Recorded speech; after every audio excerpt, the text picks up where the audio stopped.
अरे ये फिल्में टैक्स फ्री करने वाले लोग कफन तक पर जीएसटी लगा रहे हैं और ये गरीबों की बात करते हैं। झील में पानी बरसता है हमारे देश में, खेत पानी को तरसता है हमारे देश में, जिंदगी का हाल खस्ता है हमारे देश में, दूध महंगा खून सस्ता है हमारे देश में। आप अमीरों के कर्जे माफ कर रहे हैं, उद्योगपतियों के कर्जे माफ कर रहे हैं और यहाँ स्थिति ये हो गई है कि जो मिडिल क्लास, उसकी जो रोजमर्रा की जरूरत की चीजें हैं उस तक पर आपने जीएसटी लगा रखी है। आप फिल्में टैक्स फ्री करते हैं लेकिन स्टूडेंट्स के प्रतियोगी परीक्षाओं के फॉर्म की फीस नहीं माफ कर सकते। आपको बाकी जगहों पर टैक्स लेना है, हर जगह टैक्स लेना है। मिडिल क्लास से आपका कोई रिश्ता नहीं। मिडिल क्लास तो आपसे कह रहा है कि मोहब्बत भाईचारे के दीवाने दिन ही लौटा दो, वो सस्ती दाल सब्जी के सुहाने दिन ही लौटा दो। ये अच्छे दिन तो अंबानी अडानी को मुबारक हो, हमें ऐसा करो साहब पुराने दिन ही लौटा दो। प्रधानमंत्री जी जो सबको पक्का मकान देने वाला वायदा किए थे उसका क्या हुआ? वो एक बार इनके एक नेता एक गांव में गए और उन्होंने गांव में कहा कि गांव वालों आओ, मैं तुम्हारी समस्याएं समाप्त करना चाहता हूं। गांव वाले इकट्ठा हो गए।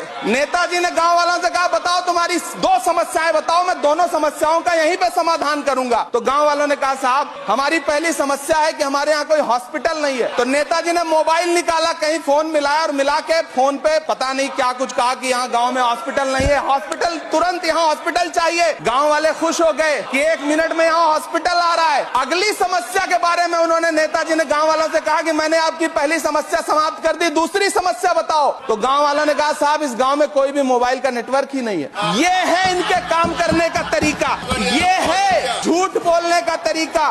ये जमीनें किसकी है, किस शर्त पे दी जा रही है? जिस गोधन की आप बात करते हैं उस गोधन का क्या होगा, वहां के लोगों का क्या होगा, उन किसानों का क्या होगा? सब कोई कभी विचार किया आपने?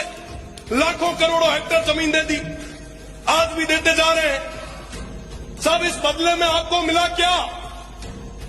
आज भी वो क्षेत्र बिजली के लिए तरस रहा है, पर अंग्रेजों के रूप में ये जो नए लोग आ रहे हैं इस तरीके से रेवड़ियां बांधना आप बंद करें।